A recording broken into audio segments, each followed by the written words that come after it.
ఈరోజు మనం ధ్యానించుకునే మరి అంశము ఆ, విధేయుడవా అవిధేయుడవా, రెండు ప్రశ్నార్థమైన మాటలు మన ముందు ఉన్నాయి. విధేయుడవా అవిధేయుడవా అనే యొక్క అంశం బట్టి ధ్యానం చేసుకుందాం. ప్రియమైన దేవుని బిడ్డలారా, ఎందుకనంటే దేవుని వాక్యాన్ని బట్టి గమనిస్తే మరి విధేయత వల్ల ఎన్నో ఆశీర్వాదాలు మనం పొందుకుంటాం. విధేయత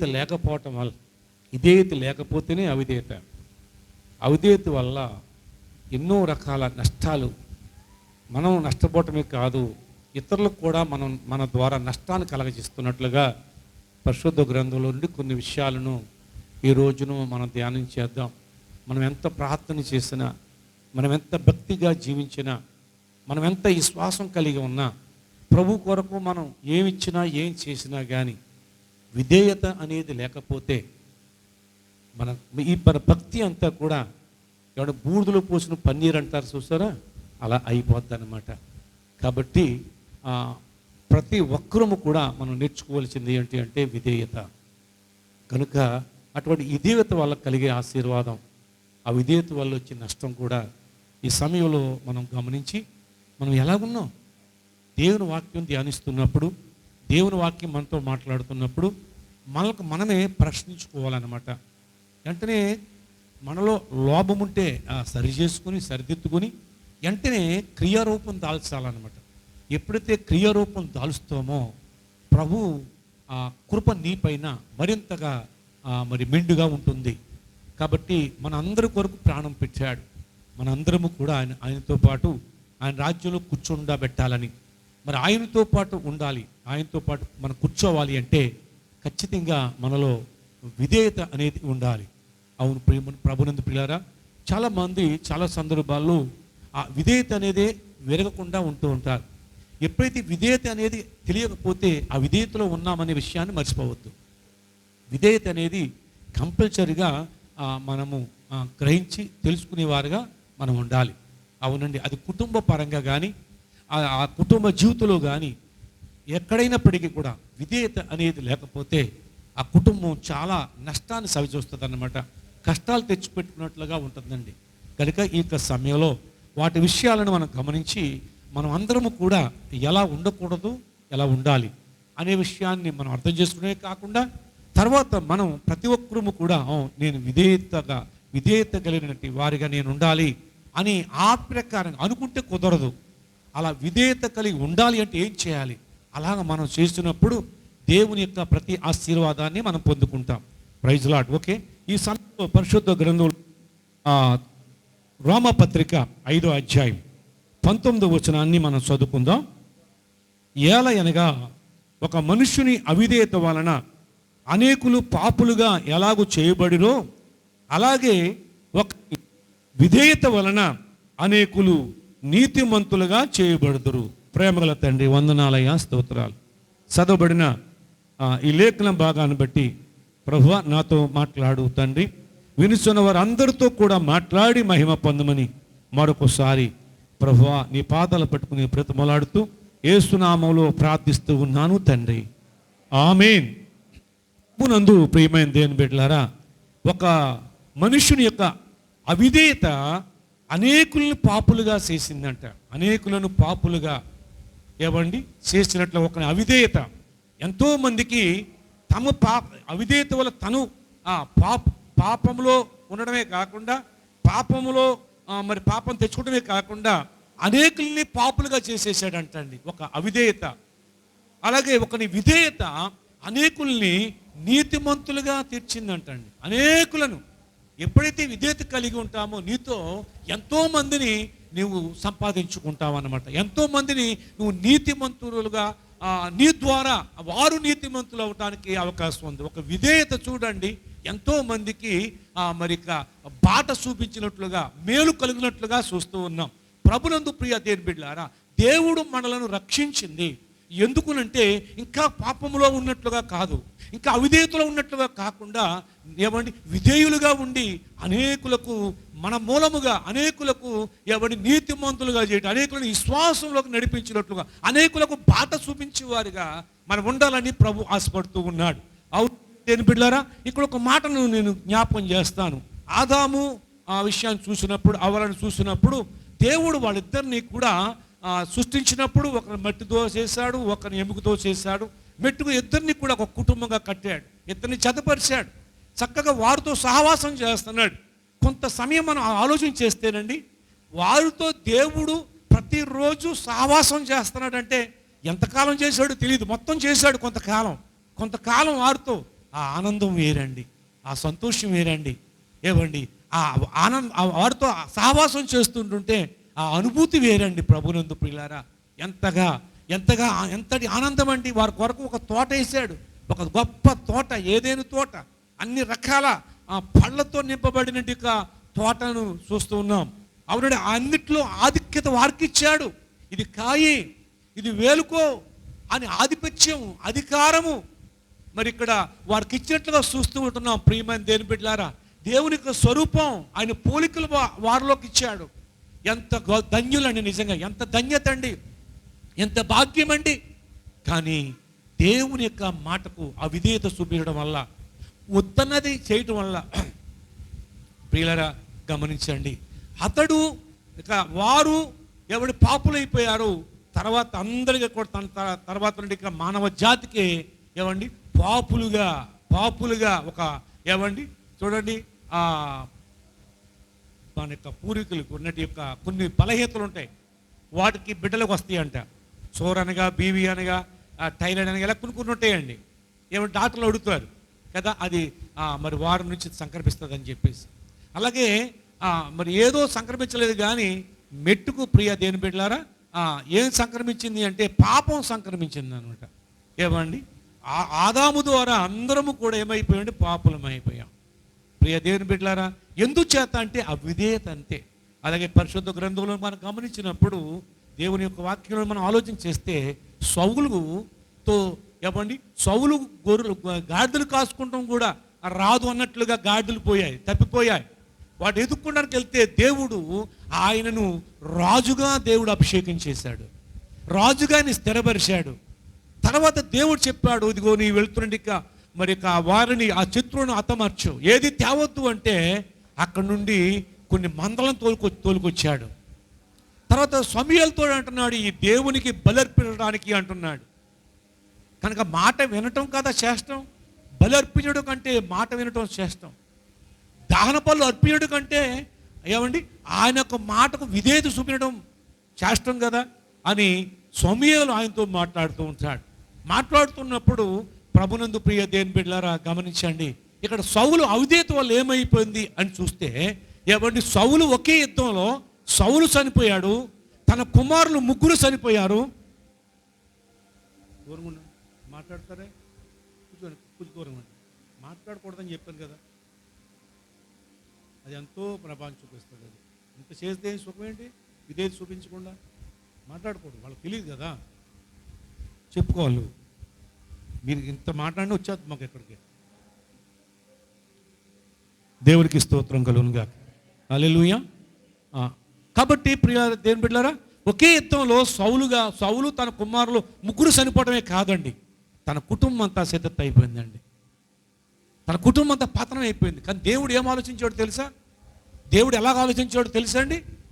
చూడండి 13 సమూయేలు మొదటి గ్రంథం, అది మీకు జ్ఞాపకం చేయాలని ఉద్దేశంతో 13వ అధ్యాయం చూడండి. 13వ అధ్యాయం 13వ వచనాన్ని మనం చదువుకుందాం. అందుకు సమూయేలు ఇట్లనెను, నీకిచ్చిన ఆజ్ఞను గైకొనక నీవు అవివేకపు పని చేసేది. ఏ పని చేశాడంట? అవివేకం పని చేశాడంట. అవిధేయుడిగా అవిధేయత కలిగినప్పుడు ఏమండి అవివేకం పనులు చేస్తారు. అవివేకం పని చేశావు, నీ రాజ్యము ఇశ్రాయేలు మీద సదాకాలము స్థిరపరచుటకు. ఆహా, దేవుడు తలంపు ఎలాగుంది, దేవుడు ఏ విధంగా తలంచాడు, సదాకాలము అంటే నువ్వు, నీ తర్వాత నీ పిల్లలు కూడా సదాకాలము నువ్వు రాజుగా ఉండాలి అనే తలంచాడంటండి సౌలు మీద. ఎంత గొప్ప కృపండిది, ఎంత భాగ్యం అండి. ప్రియ దేవుని బిడ్డలారా గమనించండి, మన ఎడలో ఒక తలంపు ఉంది ఆయనకి, కానీ అవిధేయత వల్ల పోగొట్టుకుంటాం. ఇక్కడ చూసినట్టయితే నువ్వు సదాకాలము ఇశ్రాయేలు మీద స్థిరపరుచుటకు యెహోవా తలసి ఉండెను, తలంచే ఉన్నాడు ఆయన. అయితే అయితే నీ రాజ్యము నిలవదు. అదండి ప్రియ దేవుని బిడ్డలారా గమనించాడు, నీ రాజ్యం నిలవదు. ఎందుకంటే ఆయన తలంచాడు, కానీ నువ్వు అవిధేయత చూపించావు. విధేయత లేదు. సేవకుడు వస్తానని చెప్పాడు, సేవకుడు వచ్చి బలర్పిస్తానని చెప్పాడు, కానీ సేవకుడు రాకమునిపే సేవకుడు కొంచెం ఆలస్యమైందని చెప్పి ఈయన చేయకూడ పనిని ఈయన చేసేశాడు. అది దేవునికి చాలా బాధ కలగజేసింది, దేవునికి చాలా దుఃఖం కలగజేసింది. ఆ సేవకుడు కూడా చాలా దుఃఖం కలగజేసింది, బాధ కలగజేసింది. ఆ తర్వాత వెంటనే కూడా దేవుడు ఆయన తలంచింది మార్చేశాడండి. తలంచని కానీ నీ రాజ్యం నిలవదు, నీకంటే యోగ్యుడని మరొకడిని నేను ఎన్నుకుంటాను అని చెప్పి వెంటనే ఆ ఆశీర్వాదాన్ని మరి తీసివేసినట్లుగా చూస్తూ ఉన్నాం. ప్రియ దేవుని బిడ్డలారా, ఎందుచేతంటే ఒక చిన్న అవిధేయత. అలాగనే మరొక మాట చూసి మనము ప్రాముఖ్యమైనది విధేయత అనే విషయానికి వెళ్ళిపోదాం. మరొక అవిధేయత మనం చూసినట్లయితే యోనా ప్రవక్త అంటే సామాన్య విషయం కాదండి. ఏవండి, ప్రవక్త అంటే ఆ ప్రవక్తకున్నది ఆ పవర్ ఏంటో తెలుసా? ఏవండి, రాజు సైతము కూడా ప్రవక్త వస్తున్నాడంట్లోకి ఏవండి అన్ని పనులు కట్టిపెట్టేసి ఎదురు చూస్తాడు. దేవుడు ఆయన ద్వారా నాకు ఏ వర్తమానం తేబోతున్నాడని భయముతో ఎదురు చూస్తారండి, వణుకుతో ఎదురు చూస్తారు. రాజుకి ఏమండి దేశస్తులు అందరూ కూడా భయపడితే రాజు ఒక ప్రవక్తను చూసినప్పుడు భయపడతాడండి. ప్రవక్తస్తులకి దడపడిపోతాడు. ఏమో దేవుడు నా ఎడల ఏదైనా హెచ్చరిక ఏదైనా తెస్తున్నాడేమో అని భయపడతా. అంత పవర్ఫుల్ అండి ప్రవక్త అంటే. ప్రియ దేవుని బిడ్డలారా గమనించండి, అలాంటి ప్రవక్త అండి యోనా. అమెరికా దేశంలో చూస్తే ఒక సేవకుడికి అక్కడ ఎటువంటి ప్రాముఖ్యత ఇస్తారో తెలుసండి. అంటే నేను చూడలేదు సుమ్మా, సేవకుడు చెప్పిన మాట నేను మీకు తెలియజేస్తున్నాను. చూడండి, కొన్ని ఎమర్జెన్సీలు ఉంటాయి. అంటే ఏదన్నా అంటుకున్నప్పుడు, ఏదన్నా మరి తగులు పడుతున్నప్పుడు వెంటనే కూడా మనం వెళ్తున్నది యొక్క కార్లు ఆర్పడానికి వెళ్తాయి కదా, వాటికి వెంటనే కూడా ఎంత ఎమర్జెన్సీ, ఎంత సిగ్నల్ పడిపోయినా పక్కమడి ఏరే రూట్ ఉంటుందండి. వాటికి ఎమర్జెన్సీకి మనకు ఉండదు, కానీ వాళ్ళకి సైడ్ రూట్ ఉంటుంది అన్నమాట. సిగ్నల్లో కూడా అది వెళ్ళిపోతూ ఉంటాయి. అలాగనే మరి ఈ విధంగా అనారోగ్య పరిస్థితుల్లో చూడండి, మనకు 104, 108 ఇలా ఉంటాయి కదా, అలాంటివి కూడా ఎమర్జెన్సీగా వెళ్తున్న వాటికి కూడా చోటు ఇచ్చేస్తుంది. ఆ స్పెషల్ దారిలో వెళ్ళిపోవచ్చు, ఆగవసరం లేదు, సిగ్నల్ దగ్గర కూడా ఆగక్కలేదండి. ఇక మూడో విషయం చూస్తే సేవకుడు కూడా అదే దాంట్లో వెళ్ళిపోవచ్చు, ఎక్కడ ఆపుతాం లేదు. ఎందుకంటే సేవకుడు ఒక క్షణం ఆగితే ఎన్నో ఆత్మలు నశించిపోతాయని ఉద్దేశంతో సేవకుడు కూడా ఆ విధంగానే స్పెషల్ రూట్లో వాళ్ళు వెళ్ళిపోవడానికి ప్రభుత్వం ఆ విధంగా ప్రత్యేకించిందన్నమాట. అవును ప్రభునందు ప్రియ దేవుని బిడ్డలారా గమనించండి, ఇక్కడ ప్రవర్త అంటే అంతకంటే పవర్ఫుల్ అనమాట అండి. అంత పవర్ఫుల్ అయిన ప్రవర్తతో దేవుడు చెప్పాడు. ఒక దేశం గురించి చెప్తున్నాడు, ఆ దేశ పరిస్థితి గురించి చెప్తున్నాడు, ఆ దేశం నాశనం కాకపోతుందని చెప్తున్నాడు, ఆ దేశాన్ని నేనే నాశనం చేయబోతున్నానని చెప్తున్నాడు దేవుడు. 40 రోజుల కల్లా ఆ దేశాన్ని నాశనం చేస్తానంటున్నాడు. ఎందుకంటే దాని దుర్గతి, దాంట్లో దుష్టత్వం, దాంట్లో అవిధేయత, దాంట్లో పాపం, ఏమంటే అక్కడ ఉన్న యొక్క బలత్కారం మితిమీరిపోయింది, నా యొద్దకు వచ్చింది. కనుకనే దాని 40 రోజులు వ్యవధిలో దాన్ని నాశనం చేస్తాను అని చెప్పాడు. ఒకవేళ దేవుడు చెప్పింది చేయబోయేది ఏదైనా సరే చెప్పే చేస్తాడు, తెలియజేసే చేస్తాడు. ఇదిగో మేలు, ఇదిగో కీడు, ఇదిగో ఆశీర్వాదం, ఇదిగో శాపం, ఇదిగో ఈ రెండిట్లో మీరు ఏ కోరుకుంటారో కోరుకోండి. అంటే కోరుకుంటే కాదు, ఎలా జీవిస్తారో చూడండి, దానికి ప్రకారంగా మీకు ప్రతిఫలం ఉంటుంది అని రెండు కూడా మన ముందు పెడతాడండి దేవుడు. రెండు విషయాల్ని పెడతాడండి. అలాగనే దేవుడు ఏదైనా చేసే ముందు ఆయన చెప్తాడనమాట. ఆ విధంగానే తెలియజేశాడు. ఇదిగో 40 రోజులు టైం ఇచ్చాను, నువ్వు వెళ్ళి చెప్పు. ఒకవేళ 40 రోజుల లోపల వాళ్ళు మార్పు చెందితే, మారు మనసు పొందితే, పశ్చాత్తాపడితే, వాడు దుష్టత్వము దుర్మార్గత విడిచిపెడితే, అప్పుడు నేను మరో రకంగా ఆలోచన చేస్తాను, వెళ్ళు చెప్పు అని చెప్తే ఆ ప్రవక్త అవిధేయత చూపించాడు. వెళ్ళటానికి ఇష్టపడలేదు. ఏమంటే ఏరే ప్రాంతానికి వెళ్ళాడు తప్ప దేవుడు చెప్పే స్థలానికి వెళ్ళలేదు. తద్వారా ఏం జరిగిందో తెలుసా? తన ద్వారా కలిగిన పరిస్థితులు ఏంటో తెలుసా? దీన్ని గమనించండి.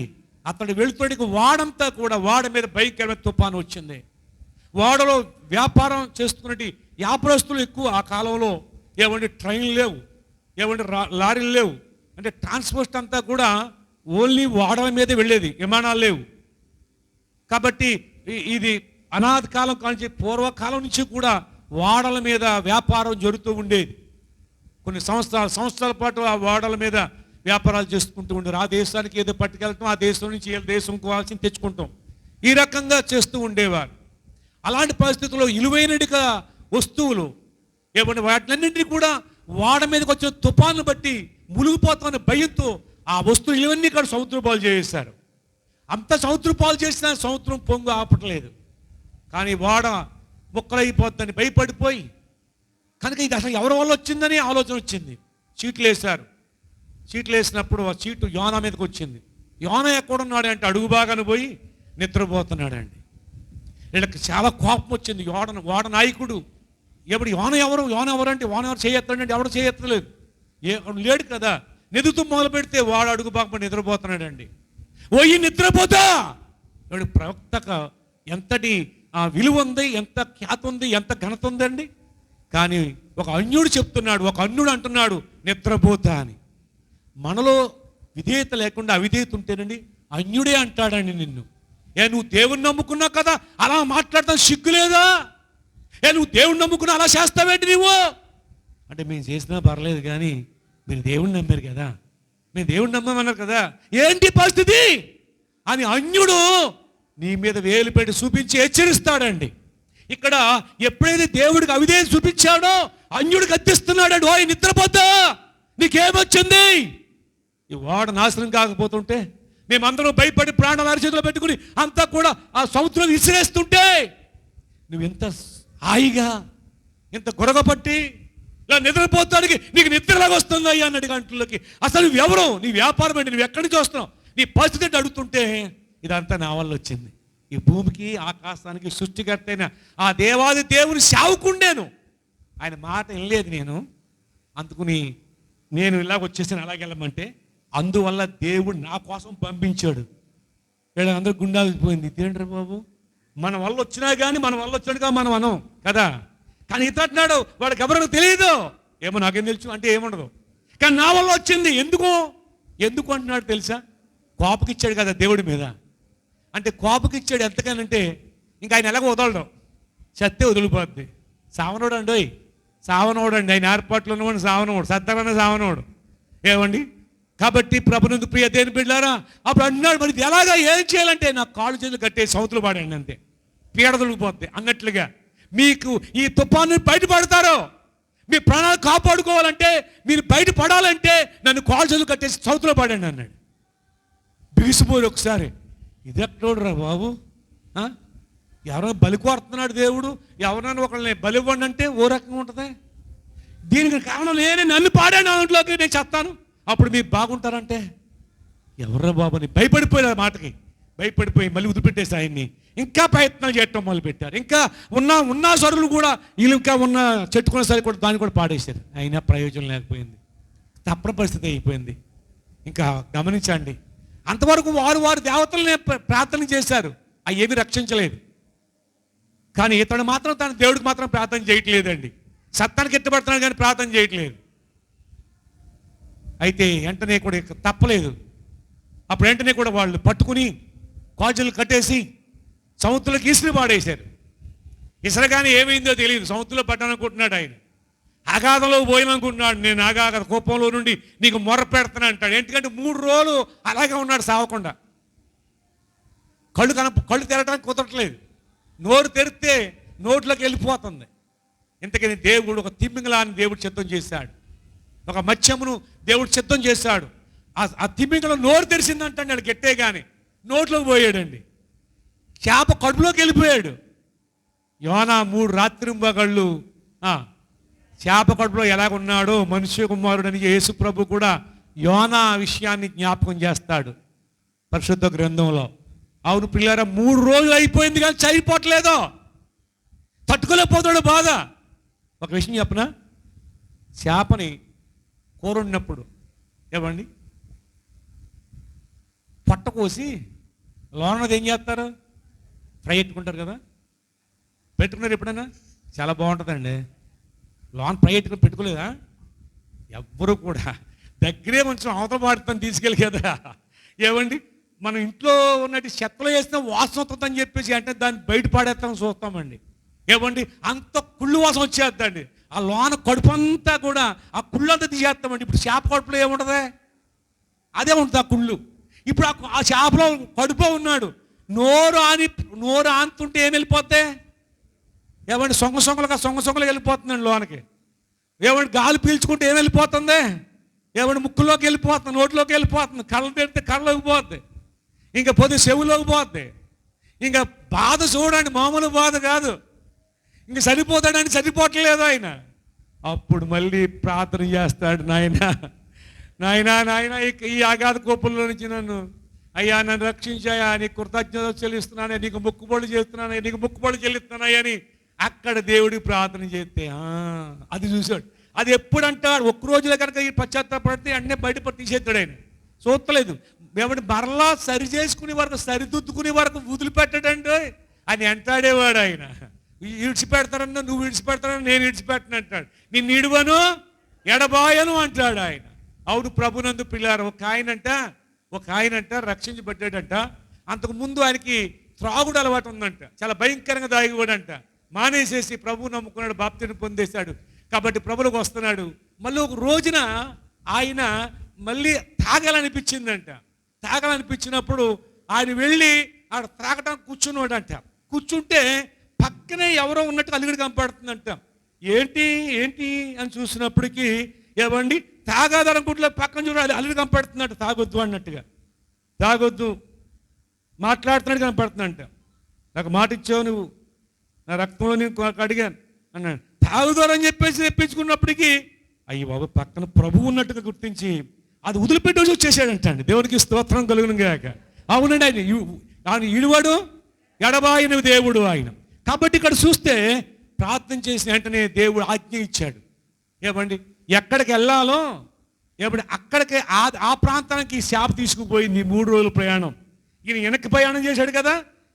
ఈ చేప ఎక్కడికి వెళ్ళాలో ఆ నీనేవే ప్రాంతానికి పోయి అక్కడ కక్కేసిందండి బయటికి. కక్కగానే 3 రోజులు దాంట్లో బయటకు ఎలా ఉంటాడా? సొంగ కింద ఉంటాడు కదా, చాలా భయంకరంగా ఉంటాడు. నాసుగా బట్టలు మార్చుకుందానంటే జత బట్టలు లేవు, కట్టుబట్టడు పోయాడు అక్కడ. ఇంక ఎలా పడితే అలాగ ఉన్నాడు. సరే నేను చెప్పకపోవటం వల్ల ఇది నాకు వచ్చిందని చెప్పేసి అప్పుడు మరలా ఏమండి ఆ దేవుడు చెప్పమన్నాడని చెప్పిపోతున్నానని ఒక్కరోజు మాత్రం 3 రోజులు నడిస్తేనే తరకని యొక్క పట్టణం అండి అది. కాబట్టి ఒక్కరోజు మాత్రమే అయిష్టంగా చెప్పాడండి. ఈ ఒక్కరోజు చెప్పగానే ఏమైందో తెలుసండి. ఇప్పుడు ఎన్ని రోజులు అయింది ఈయన వెళ్ళి? సుమారు 4-5 రోజులు అనుకుందాం. ఒక రోజు ప్రయాణం చేసాడు అనుకుందాం.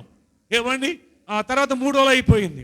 దాంట్లో చేపకాటలో 3 రోజులు గతించిపోయింది. తర్వాత ఒక రోజు 4వ రోజు లేక 5వ రోజు మొత్తం మీద ఆయన ప్రకటిస్తున్నాడు. ఒక్కరోజే ప్రకటించాడండి.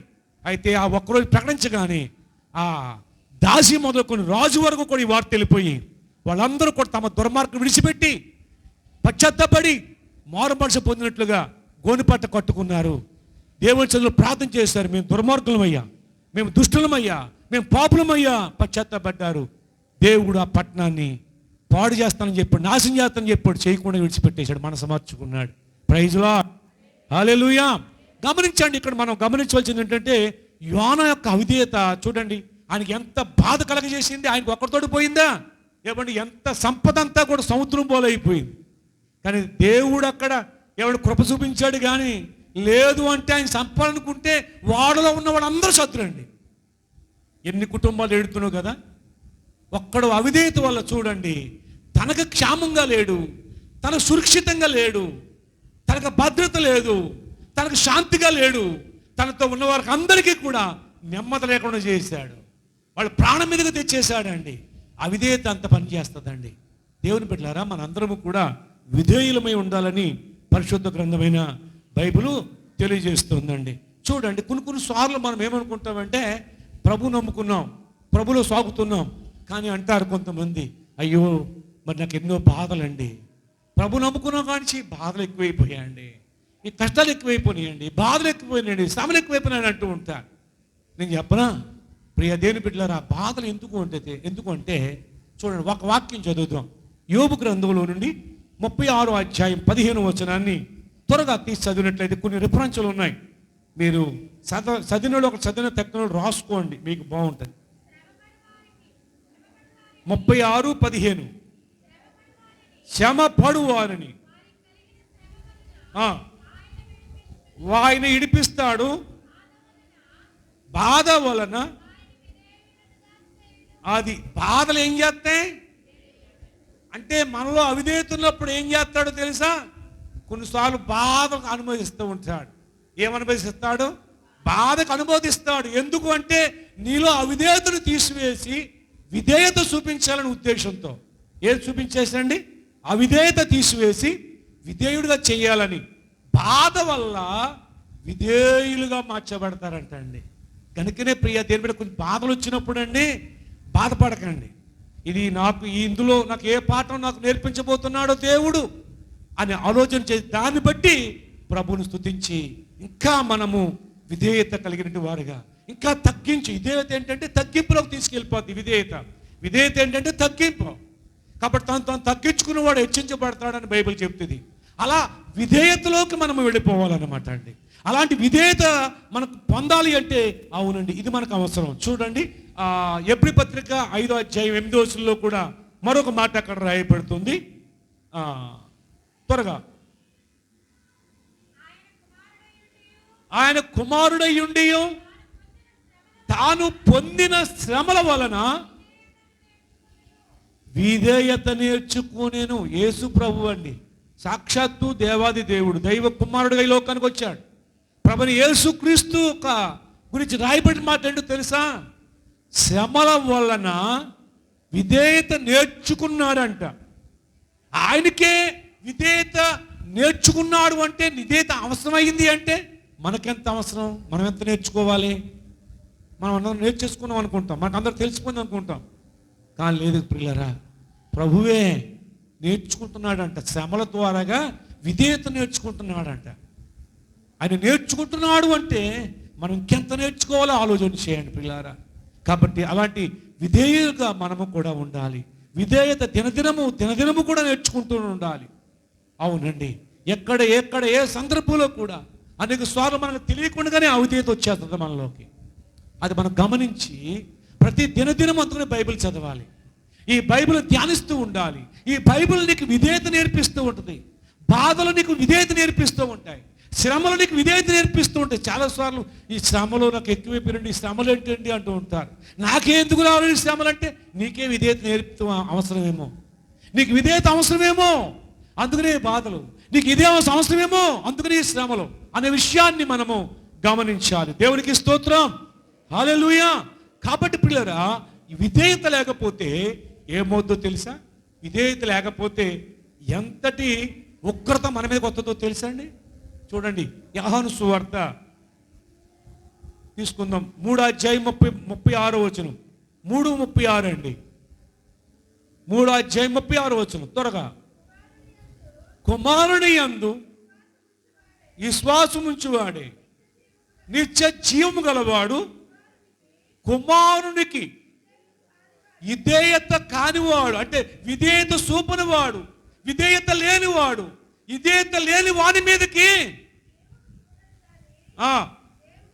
దేవుని ఉగ్రత వాని మీదకు వస్తుంది. దేవుని ఉగ్రత, విధేయత కుమారుని ఎడల క్రీస్తు విషయంలో విధేయత లేకపోతే దేవుని తండ్రి ఉగ్రత వాడి మీదకి వస్తుందంట. ఇది ఒక కుమారుని ముద్దు పెట్టుకుని, లేదంటే తండ్రి కోపగిస్తాడు. ప్రియ దేవుని బిడ్డలారా, మన ప్రభువైన యేసుక్రీస్తు విషయంలో ఎప్పుడు విధేయత చూపించిన వారుగా, తగ్గింపు కలిగిన వారుగా ఉన్నప్పుడు నీవు జీవంలోకి నడిపిస్తుందండి. నీ విధేయత నిత్య జీవంలోకి నడిపిస్తుందండి. నిత్య జీవాన్ని పోగొట్టుకుంటాం అవిధేయత వల్ల. ఎప్పుడు కూడా ప్రతి ఒక్క విషయంలో కూడా విధేయత చూపించేవారుగా, ప్రతి ఒక్క విషయంలో ఆయన మాట వినే విషయంలో కానీ, ఆయన సన్నిధికి వచ్చే విషయంలో కానీ, మనం ఆయన యొక్క చిత్త ప్రకారం ప్రవర్తించే విషయంలో కానీ, ఆయన వాక్యం ధ్యానించే విషయంలో కానీ, ప్రార్థించే విషయంలో కానీ ఎప్పుడు కూడా మనం ఎలాగ ఉండాలంటే విధేయత కలిగిన వారిగా మనము మరి ఉండాలని బైబిల్ చెప్తుంది. విధేయతతో మనం ఆ విధంగా ప్రవర్తించాలని రాయబడుతుంది. హల్లెలూయా. చూడండి మరొక మాట చదువు, అపోస్తుల కార్యములు 5:32. విధేయత వల్ల కలిగే ఆశీర్వాదం ఏంటో. 5వ అధ్యాయం 32 వచనం. దేవుడు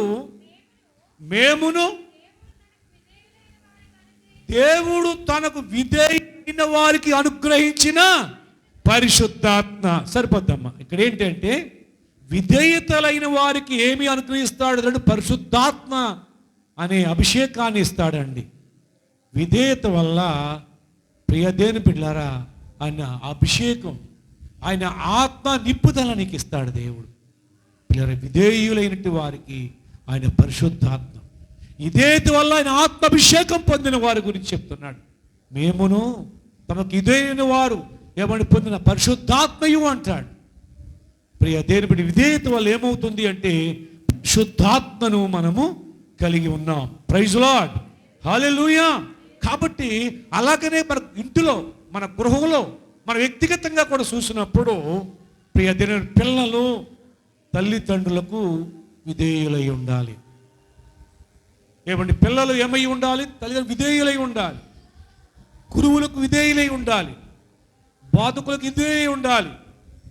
అవునండి. అప్పుడు వారు ఏమవుతారంటే దీవించబడతారు, హెచ్చించబడతారు, ఒక ఉన్నత స్థాయిలో ఉంటారు. మొన్న ఒక రోజున ఏదో అవసరం వచ్చి హై స్కూల్కి వెళ్ళాను. నేను వెళ్ళగానే ఆ మాస్టర్తో మాట్లాడుతున్నాను. ఆ మాస్టర్తో అడుగుతున్నాను, చూశాడు. ఆయన నన్ను ఎరుగుతుడంట, కానీ నేను ఎరగను. కానీ ఆయనతో మాట్లాడాలని వెళ్ళాను. ఆయన నన్ను చూసి బయటకు వచ్చారు. సరే, అక్కడ క్లాస్ జరుగుతూ ఉంది. అప్పుడు అన్నాను, వీళ్ళందరూ బయట నించున్నారు ఏంటి అండి అన్నాను. వీళ్ళలో ఒక్కడు పేసావాడు అన్నాడండి. ఎవరు నించున్నారు బయట అంటే మగోళ్ళందరూ బయట నించున్నారు, ఆడవాళ్ళందరూ లోన్ చదువుకుంటున్నారు. వీళ్ళు ఒక్కడు పేసావాడు అండి. నేను క్యాడ్ చెప్తున్నాను. అప్పుడు నేను అడిగాను ఎందుకంటే అన్నాను.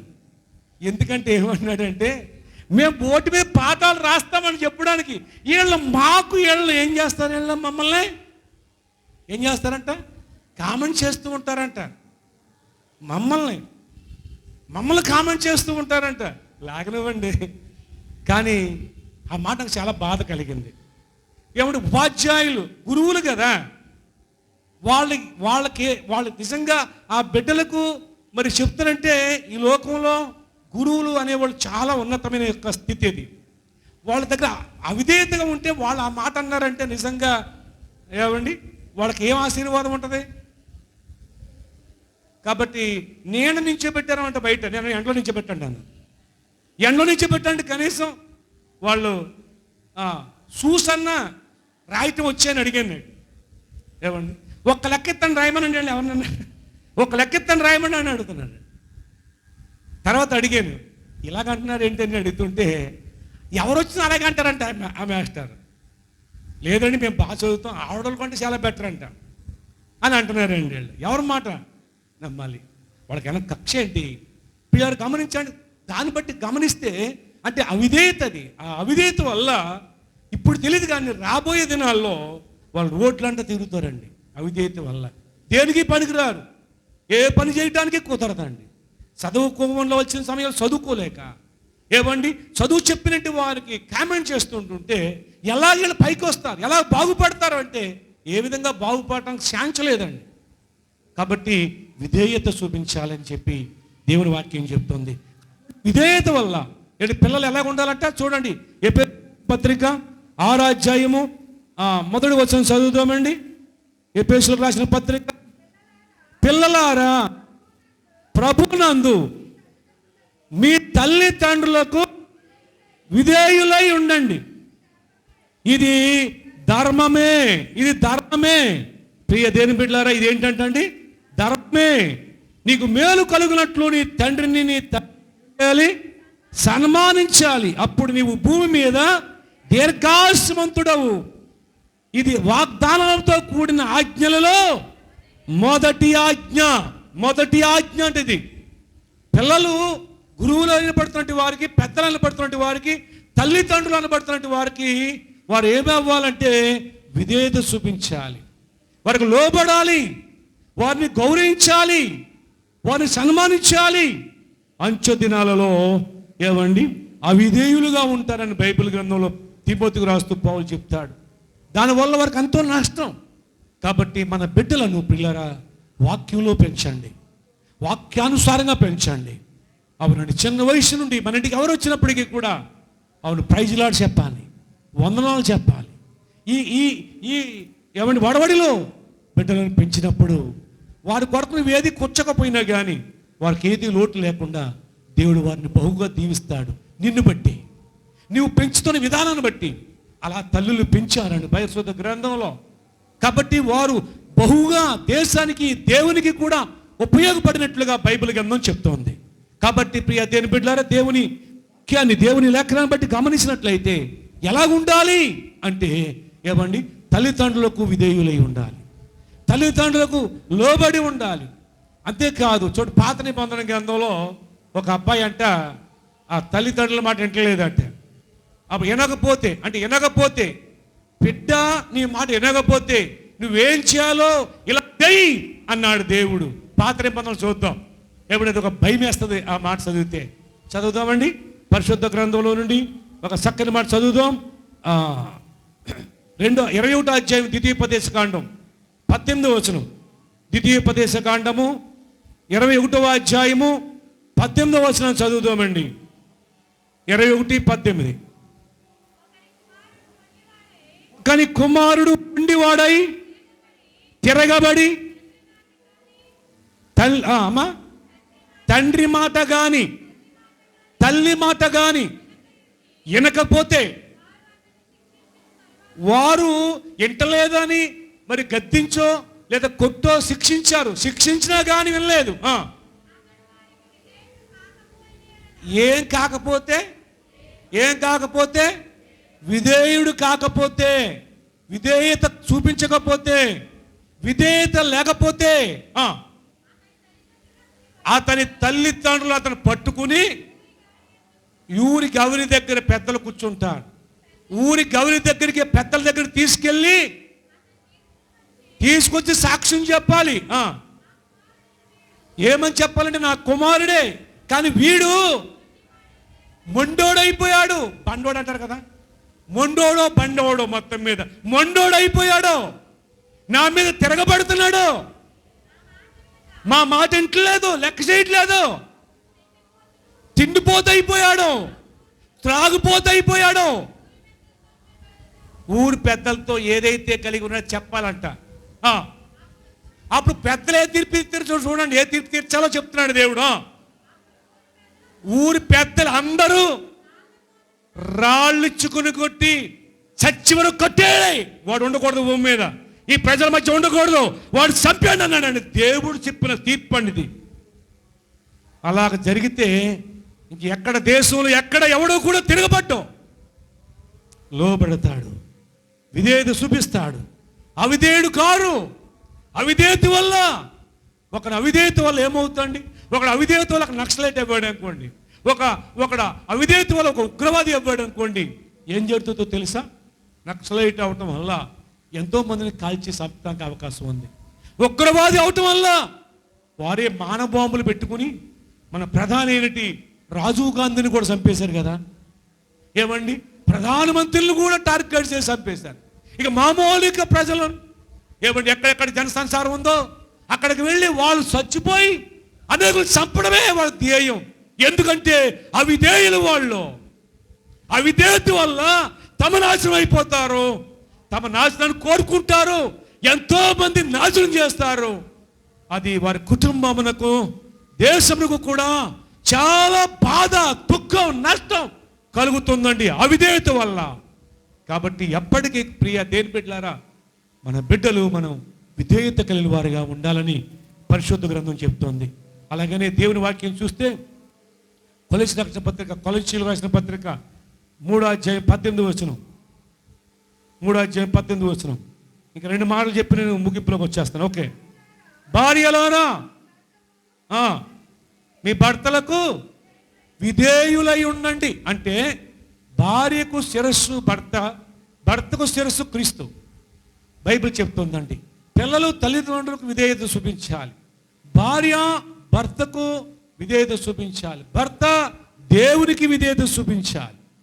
బైబిల్ చెప్తుంది. అంటే స్త్రీ అంటే ఒక స్త్రీయే కాదు, దాంట్లో ఉన్న రహస్యం ఏంటంటే, మర్మం ఏంటంటే సంఘం. స్త్రీ అంటే సంఘం, భర్త పురుషుడు అంటే క్రీస్తు.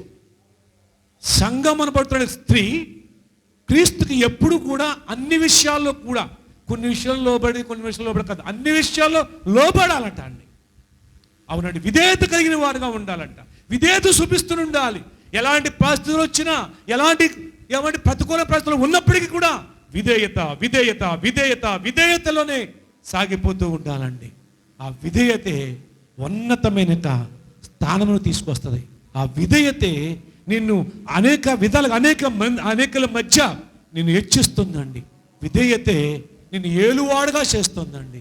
విధేయత, అవిధేయత అన్నీ పోగొట్టేసుకుంటాం, అందరినీ పోగొట్టేసుకుంటుంది. అవిధేయత అన్నీ పోగొట్టుకుంటాం, అందరినీ పోగొట్టేసుకుంటాం, చివరికి మనం కూడా మిగలం అవిధేయత వల్ల కలిగేది. కాబట్టి ప్రియరా, మాట చిన్నదే కానీ ఈ విధేయత అనేది చాలా చాలా ప్రాముఖ్యమైనది. కాబట్టి చివరిగా నేను ప్రభు గురించి 2 మాటలు చెప్తాను. చూడండి, ఫిలిప్పీయులకు రాసిన పత్రిక 2వ అధ్యాయం 8వ వచనం కానీ చదువుదామండి. మరియు ఆకారమందు మనుషుడుగా కనబడి మరణము పొందిన, అనగా మరణము పొందినంతగా విధేయత చూపిన వాడై తాను తాను తగ్గించుకున్నాడంట. ఏం చూపించాడంట? ఎంతగా విధేయుడయ్యాడంటే శిలువ మరణాన్ని పొందినట్లుగా విధేయత చూపించాడు. ఏమండి, శిలువ మరణాన్ని పొందినంతగా విధేయత, పొందినంతగా విధేయత, శిలువ మరణాన్ని పొందినంతగా. ఆయనను అనేకులు ఏమండి హింసించారు, దూషించారు, అపహాసం చేశారు, యాగం చేశారు, నిందించారు, ఆయనను పిడుగుతో గుద్దారు, అంతేకాదు అరచేతులతో కొట్టారు. అంతకంటే భయంకరమైంది, కాండ్రించి ఆయన ముఖం మీద ఉమ్మేశారు. అయినప్పటికీ వారు కొట్టే కొలదిగా, దూషించే కొలదిగా, అపహాసించే కొలదిగా, అవమానించే కొలదిగా, నిందించే కొలదిగా, యాగం చేసే కొలదిగా ఇంకా ఇంకా ఇంకా విధేయత చూపిస్తూ ఉన్నాడు. ఎంతవరకునంటే మరణాన్ని పొందినంతగా, మరణాన్ని పొందినంతగా. ఆయనను ఏమండి మరి చెరుస పైన ముళ్ళ కిరీటం పెట్టి కొడుతుంటే, ఆయన చేతులకు మేకులు నాడుతుంటుంటే, కాళ్ళకు మేకులు నాడుతుంటుంటే, అందుకు ఇంకా విధేయత. ఎలాంటి విధేయత అంటే, సపోజు కొడుతుంటే ఎవరైనా సరే చెయ్యి అడ్డు పెట్టుకుంటారు. పిల్లలైనా ఎవరైనా ఏం చేస్తారు, కొట్టబోతే చెయ్యి అడ్డు పెట్టుకుంటూ ఉంటారు. ఆయనకు ప్రియ దేని బిడ్డరా, ముళ్ళ కిరీటం పెట్టి రెళ్ళకరతో కొడుతుంటే ఆయన సహకరిస్తున్నాడు, ఇంకా విధేయత చూపిస్తున్నాడు. ఆయనకి ఇంకా ఎవడు ఉసురుడినట్లుగా, వారికి అందుబాటులో ఉన్నట్లుగా ఇంకా వారికి చక్కగా తలూగుతూ ఉన్నాడు. పెట్టండి బాబు, అందుకు వచ్చాను అన్నట్లుగా. వారు చేతులు రేగలా పట్టుకుంటే మేక కొడుతుంటే ఇంకా బాగా సాపుతున్నాడట. కొట్టునాయన, నేను అందుకు వచ్చాను, కొట్టండి. కాళ్ళ మీద మేక ఎలాగయ్యాలా అని చూస్తుంటుంటే ఆయనే పెట్టాడంటండి. అలా 2 మేకలు అవసరం లేదు, ఒక మేకైతే వెళ్ళిపోద్ది అన్నట్టుగా. ఎంత విధేయత! ఎవరి ప్రాణం పెడుతూ ఉన్నప్పుడు సైతం కూడా విధేయత చూపించాడండి. తన్ను తాను తగ్గించుకున్నాడు విధేయత వల్ల. ఇంకా కింద చదువుదాం అక్కడ. అందుచేతను, ఎందుచేత? విధేయత. మరణము పొందినంతగా, శిలువ మరణము పొందినంతగా. అంటే మరణము పొందినంతగా అన్న తర్వాత శిలువ మరణం పొందినంతగా అంటున్నారు. అక్కడ మరణానికి శిలువ మరణానికి తేడా ఏంటి? ఏమండి, మరణం అంటే ఎన్నో రకాల మరణాలు ఉంటాయి. శిరఛేదం చేసేది కూడా మరి వాళ్ళని చంపడమే. ఏమండి, ఉరి తీసేది కూడా చంపడమే. అలాగని ఏమండి, జైల్లో యావజ్జీవిగా శిక్షించేసేది కూడా శిక్షించడమే. కనుక ఎన్నో రకాలుగా ఏమండి వారు శిక్షలు వేస్తారండి. మరణ శిక్షణ, మరణ దండాన్ని వేస్తూ ఉంటారు.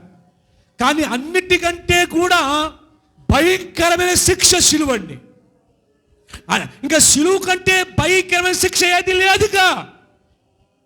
ఇది ఎవరికి అంటే ఇంకా భయంకరమైన రాజద్రోహులకు, ఉగ్రవాదులను చూసిన అటువంటి వారికి మాత్రమే ఈ శిలువ మరణము అండి. మామూలు మరణము శిరఛేదం చేస్తూ అలాగ తలకే నరికేగానే ప్రాణం ఒక్క నిమిషంలో పోద్ది. ఉరి తీయగానే ఒక్క నిమిషం, 2 నిమిషాలు కొట్టుకుంటాడు, పోతాడు, చనిపోతాడండి.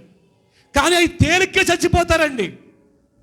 కానీ ఈ శిలువ మరణం అనేది కొట్టి కొట్టి శిలువలో వేలాడదీస్తారు. కొన్ని గంటల సేపు వేలాడుతూనే ఉంటారండి. కానీ ప్రాణం పోదు చాలామందికి. కానీ సాయంత్రం నైవేద్యం అర్పించే సమయానికల్లా పొద్దు కూక మునిపే ప్రాణం పోవాలి. ఇక్కడికి శిలువ మరణాన్ని, శిలువలో ఏమండి వేలాడి తీసినట్టు వారు, శిలువ శిక్షణ పొందుతున్నట్టు వారు సాయంత్రం కాక మునిపే, పొద్దు పొంగక మునిపే ప్రాణం పోవాలి. ప్రాణం పోవాలి. కొన్నిసార్లు పోదు. పోకపోతే ఏమవుతుందో తెలుసా? ఇప్పుడు ఆ శిలువలో ఉండగానే ఆ కాళ్ళు 2 కూడా ఎరక్కొట్టేస్తారండి. వారు ఆ కర్రలు తీసుకుని ఆ మోకాళ్ళ మీద కొడుతూ ఎరక్కొట్టుపాడు, ఎముకలు ఎరక్కొట్టుపాడుతాడు మోకాళ్ళు. అలా కొట్టినప్పుడు ఆ ఉన్న ప్రాణం పోతుందన్నమాట. అయితే ఇప్పుడు చూసినప్పుడు ప్రభువు దేహం నడుతుంటుంటే చూడండి, మరణించాడంటే ఆయన ఆల్రెడీ మరణించాడండి. ఆయన ఎముకలలో ఏది ఇరిగిపోదని ప్రవచనం ఉంది కనుక. అంటే ఎంతగా విధేయుడయ్యాడు అంటే శిలువ మరణము పొందినది ఎందుకో? శిలువ మరణం నీ కోసమే, నా కోసమే, దోషినైనా పాపినైనా నా కోసము, నీ కోసమే ఆయన శిలువ మరణము పొందినంతగా విధేయత చూపించాడని రాయబడుతుంది. మరి ఆయన కొరకు మనం ఎంతగా విధేయత చూపించాలి? చాలాసార్లు అంటాం, ఆయన ఏం చేశాడండి అంటాను. ప్రాణం పెట్టాడే, నీ కొరకు శిలువ మరణం పొందుకున్నాడే, ఇక ఏం చేయాలి? నీ కొరకు ఏం చెయ్యక్కలేదండి. అది చాలు. అదే అందుని బట్టి ఆయనకు రుణం తీర్చుకోలేము మనం. శిలువ మరణం పొందినందుకు విధేయత చూపించాలి. తర్వాత అందుచేత పరలోకమందున్న వారిలో కానీ, భూమి మీద ఉన్న వారిలో కానీ, భూమి కింద ఉన్న వారిలో కానీ ప్రతి వాని మోకాలు యేసు నామమున వంగునట్లు. ఎప్పుడైతే తగ్గించుకున్నాడో అందుచేత పరలోకంలో అందరికంటే గొలుడయ్యాడు. భూలోకంలో, భూమి కింద ఉన్న వారిలో అందరికంటే మహామహుడయ్యాడు. ప్రతి ఒక్కరి మోకాలు ఆయన ముందే వంచాలి. ఆయన ముందు వంచినట్లుగా అందరికంటే పైన ఆయన ఉంచాడు. ఇంకా కింద చదువుదాం అక్కడే. ప్రతి వాని నాలుకయు యేసుక్రీస్తు ప్రభువును ఒప్పుకున్నట్లు దేవుడు ఆయనను మామూలుగా హెచ్చించలేదు, అధికముగా హెచ్చించాడండి.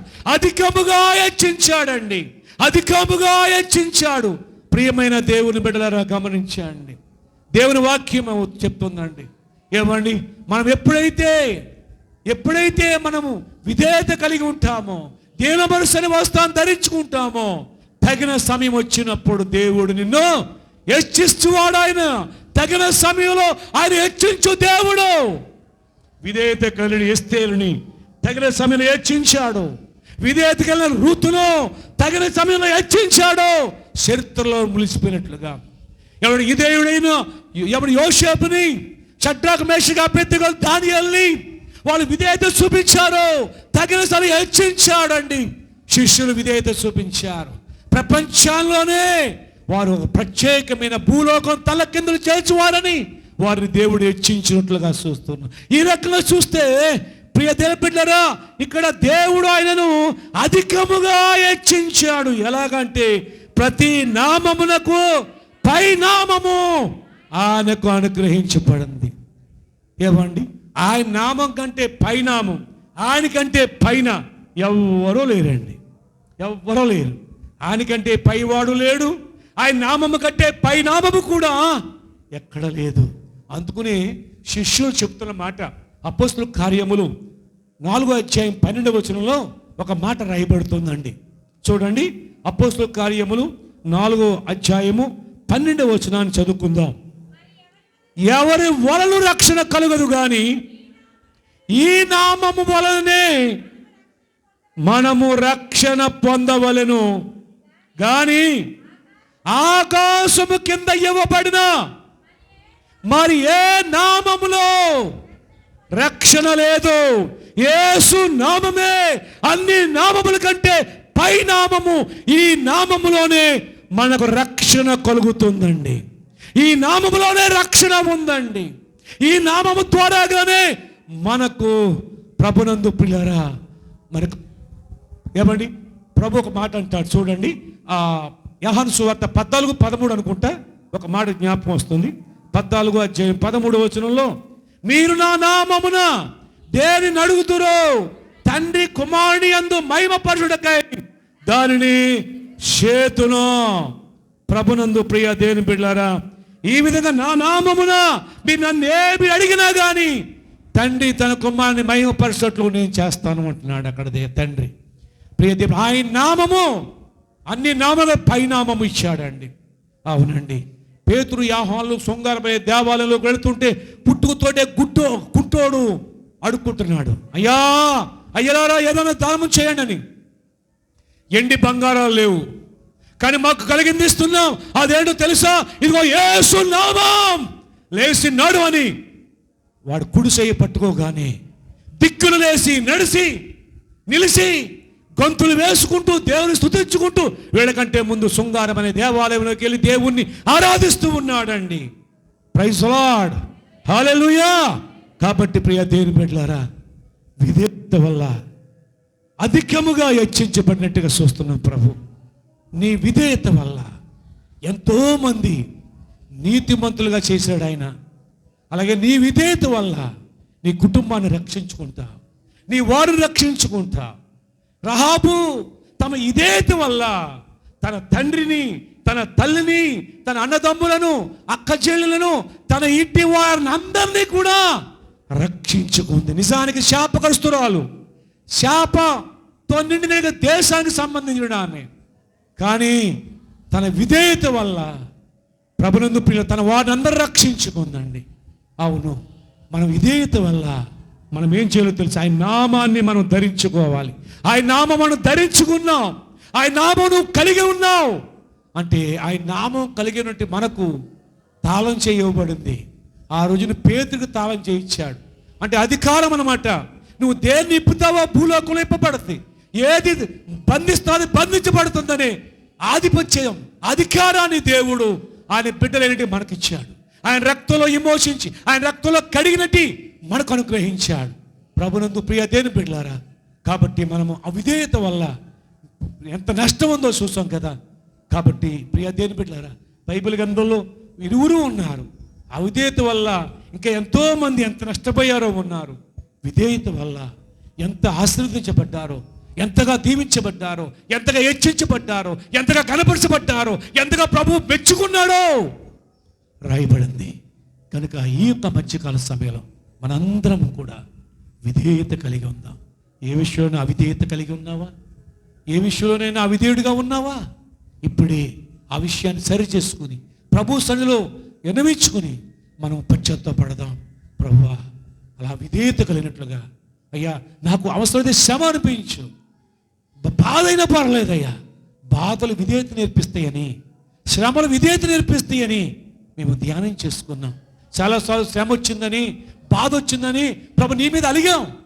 ప్రభు నమ్ముకున్నాకే ఈ బాధలు ఎక్కువైపోయాయి, ప్రభు నమ్ముకుని శ్రమలు ఎక్కువై అన్నాము. కానీ ఈ బాధల ద్వారా, ఈ శ్రమల ద్వారా మాకు విధేయత నేర్పించబోతున్నాం అనే సత్యాన్ని మేము మర్చిపోయాం ప్రభువా, గ్రహించలేకపోయాం, క్షమించి మన్నించి ప్రభువాని ప్రార్థన చేద్దాం. దేవుడి మాటలు దీవించుగాక.